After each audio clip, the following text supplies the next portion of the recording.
Long Island's burnin', Brooklyn's bleedin', and loyalty. Yeah, that went missin' 3 bodies ago. The night started like any other in the city of neon sins and cold espresso, quiet enough to hear a snitch's heartbeat from a block away. Somewhere between the Federal Building and La Tavola Nera, a new storm was brewing. Mikey, the Hammer. Palermo hadn't been seen in years. Word on the street said he retired after the death of Frankie Palermo, spending his days breaking pool cues and hearts at a Long Island Gold's gym. But when word got out that Frankie's goddaughter, Bambi Palermo, was taking heat from every direction, Mikey didn't ask questions. He just packed the hammer, kissed his mother on the cheek, and walked back into the war. "They thought I was done," he muttered, stepping over a guy with a broken jaw outside a deli. "But Frankie ain't even cold in the ground, and these rats already crawling out of the drywall." Across town, Corinne DeStefano, assistant district attorney and former lover of one Nick Palermo, stood on the courthouse steps in heels that could kill a man and a stare that already had. "I didn't come here to play games," she said, her voice cold as the cuffs she kept in her purse. "But if Nick thinks he can play me like one of his side pieces, he forgot who taught him how to lie in court." But Corinne ain't the only one digging for justice. From deep inside the shadows of the dark web, the architect, also known as Hustle Man, whispered into encrypted headsets, made feds disappear, and rerouted satellites just to hack a vending machine. Nobody knew his real name, but they all knew what happened when your name hit his server. "I see everything," he laughed, spinning code like Sinatra spun charm. "Y'all out here playing chess with knives. I'm rewriting the board." Meanwhile, in the underbelly of the South Side clubs, Harlow Blonde was warming up her 38 and rehearsing her closing set with a cigarette hanging from her lips and revenge in her eyes. She still ain't been told what happened to Troc, and when she finds out, somebody's gonna need dental records. In the city's nerve center, Goku D'Angelo was losing patience and bodies. Betrayal from within, cops at the gates, his wife's affair with a dead man, and his consigliere halfway to Kansas City. He called a sit-down, but the only ones showing up were ghosts, liars, and one very pissed-off priest. And yet, the one thread holding this all together, Bambi Palermo, wasn't breaking. She was bending, quietly, deadly.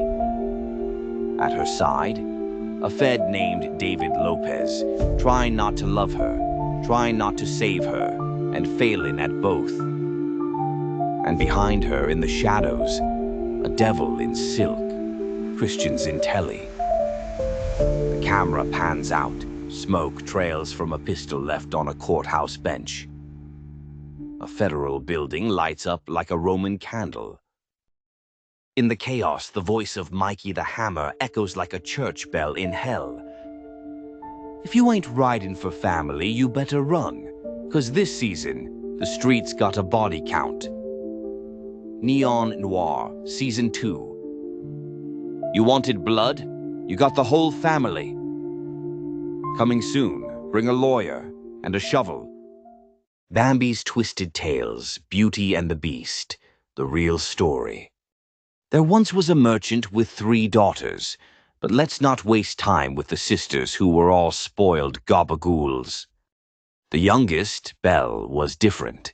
She was smart, beautiful, and had a thing for reading grim shit, like execution records and demonology books she stole from a monastery.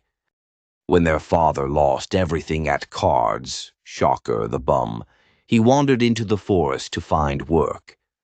The forest was cursed, a rotted howling place filled with black crows that spoke in Latin and bled from their eyes. He found a castle there, crumbling, twisted with thorny vines that throbbed like veins. Inside, the tables set themselves, the walls whispered, He ate a meal that tasted like meat, but bled black ichor.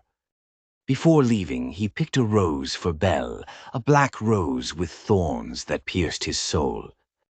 The beast arrived, a hulking figure, horns twisted like devil's pitchforks, eyes glowing red, teeth filed to points.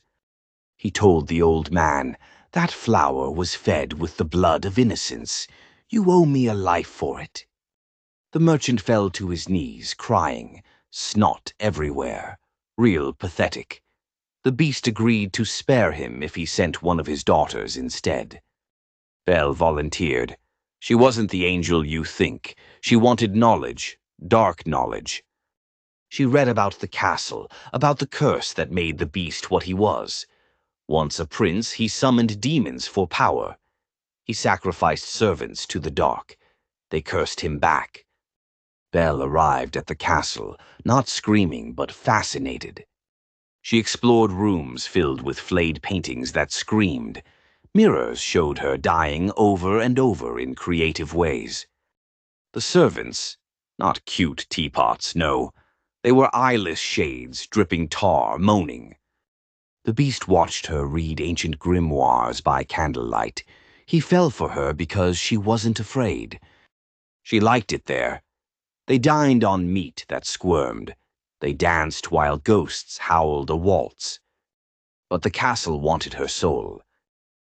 The beast proposed, "Break my curse, marry me. I will be human again. You will be queen."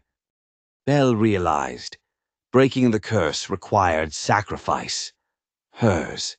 She'd have to give up her humanity. She did. The final ritual had her lie in a circle of bones while the beast carved sigils into her flesh. She screamed, but not in terror, in ecstasy at the power she felt growing inside her. The castle's walls bled. The shades wailed as she absorbed them. The beast turned human, beautiful, radiant. He smiled. Then she slit his throat with a ceremonial dagger. A queen needs no king. She took the castle for herself. The roses turned black, blooming everywhere. The forest died. And Belle, no longer Belle, ruled as the new beast. Her eyes glowed in the dark. She still waits there in the shadows for men foolish enough to pick her roses. Moral of the story: don't pick flowers that don't belong to ya. Don't make deals with monsters. And never underestimate a woman who likes to read. Capiche? For more tales like this, subscribe and hit the like button.